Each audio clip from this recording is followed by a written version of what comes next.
Better Call Saul!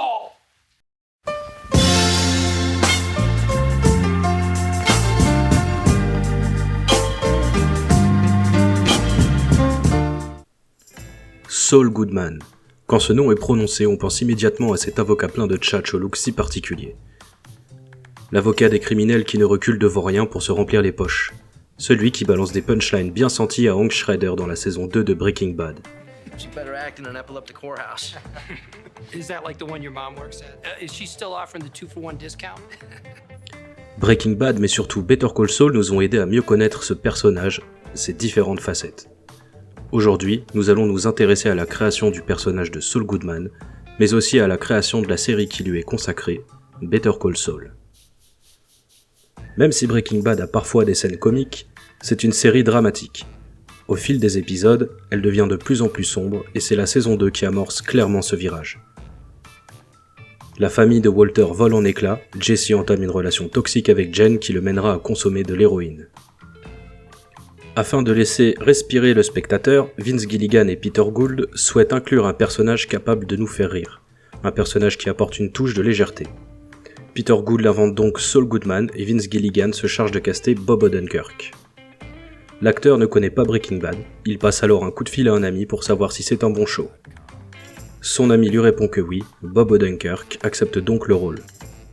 Plus tard, il s'entretient avec Vince Gilligan au téléphone et propose alors une coupe mulet pour Saul Goodman, idée que Gilligan trouve bonne et qui sera finalement retenue. Dès le premier essai dans la peau de Saul Goodman, Gould et Gilligan sont conquis par Bob Odenkirk, qui décroche donc le rôle du célèbre avocat. Pour l'anecdote, sachez qu'au départ, Saul devait apparaître dans 4 épisodes de la saison 2, mais Bob Odenkirk était déjà engagé dans la série How I Met Your Mother.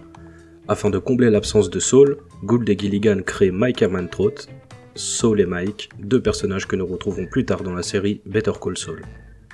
Préquel et suite de Breaking Bad qui narre les aventures de Saul Goodman avant et après les événements de la série mère, Better Call Saul dépasse les attentes au fil des saisons. Elle est aujourd'hui considérée comme étant aussi bonne, voire même meilleure que Breaking Bad. À quel moment l'idée d'un spin-off centré sur Saul Goodman est apparue ? Lors de sa première scène avec Bryan Cranston, Bob Odenkirk fait le show. Un des membres de l'équipe du tournage rigole en disant qu'il accepterait volontiers de revenir pour un spin-off sur Saul. L'idée fait rire tout le monde et devient un running gag, surtout lorsque Gilligan et son équipe se réunissent pour rédiger les scripts des épisodes de Breaking Bad. Plus la fin de Breaking Bad approche, plus l'idée d'un spin-off se concrétise pour devenir un véritable projet. Vince Gilligan le confesse, il a eu peur de ne pas retrouver le succès après l'arrêt de Breaking Bad.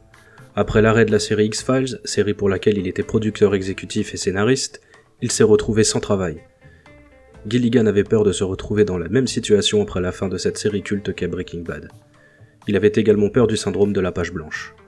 Autre détail, il a tellement aimé travailler avec tous les membres de l'équipe de Breaking Bad qu'il voulait continuer avec eux par peur de ne pas pouvoir réunir tout le monde s'il attendait trop longtemps avant de se remettre en scène. Gilligan et Gould travaillent donc les scripts du spin-off Better Call Saul et proposent le projet à la chaîne AMC qui le valide. L'équipe qui travaillait sur Breaking Bad est réunie pour cette nouvelle aventure. Better Call Saul est diffusé pour la première fois en février 2015. Tout comme Breaking Bad, la série apporte des personnages qui deviendront cultes, comme Howard Hamlin, mais surtout Kim Wexler, Ignacio Varga ou encore Lalo Salamanca. Tous ont su s'imposer grâce à la qualité d'écriture des différents scénaristes et des créateurs du show. Sans jamais tomber dans le fanservice grossier, la série fait même revenir des personnages de la plus belle des manières. Aujourd'hui, Better Call Saul est un succès absolu et la série arrive à sa fin, avec la saison 6 en ce moment même diffusée sur Netflix et AMC. Le célèbre avocat est aujourd'hui aussi culte que Walter White ou encore Jesse Pinkman. Je vous remercie d'avoir regardé la vidéo. N'hésitez pas à vous abonner à la chaîne, on se dit à très bientôt pour du nouveau contenu. You mentioned Better Call Saul. Have people been watching or have watched? Yes? Yeah?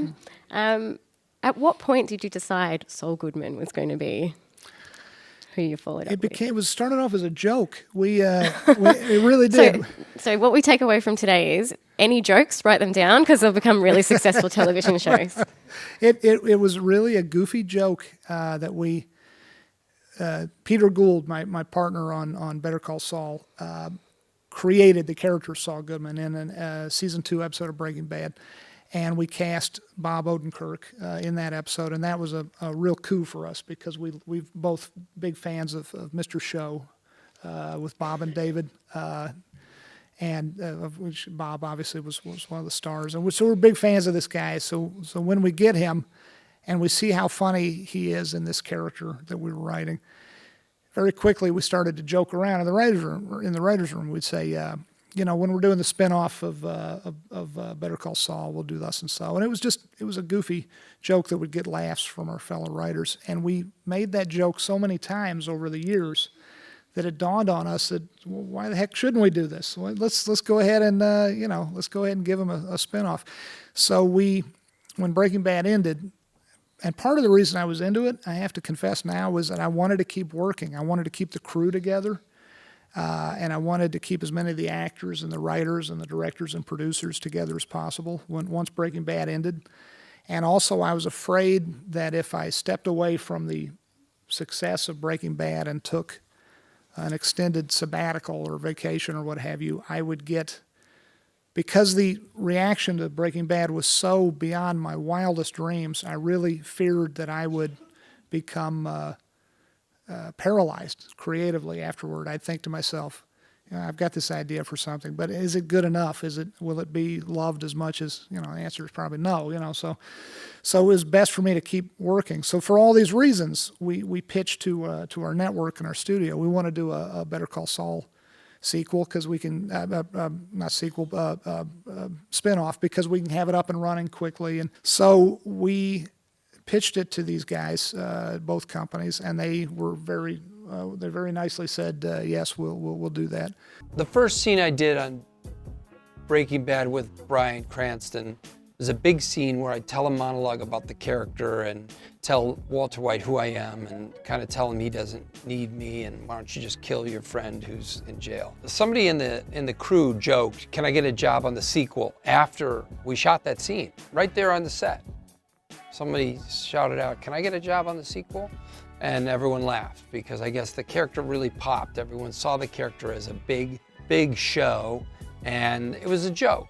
And then a few weeks later, Vince was in I don't know if it was a few weeks later, or I think it was a year later, when Saul was coming back, and people would joke, do you think he should have a sequel? I think I'd like to watch that, Vince said to me, do you think there's a show in this character? Because I think there is, he said. And I said, I don't know, if you think there is, I guess. I gotta be honest, I did not think so, not at the time. Because he's just a con man, who cares? I mean, I was scheduled to do 3 or 4 episodes. They did say they needed me for 4, and I couldn't do the 4th episode because of, I was already signed up to do How I Met Your Mother. And so they invented the character of Mike Ehrmantraut, played by Jonathan Banks, to carry that plot work that they needed done in that 4th episode towards the end of season 2. I think the last episode it would have been. But hey, they created Mike because of How I Met Your Mother. So if you like Mike, thank How I Met Your Mother.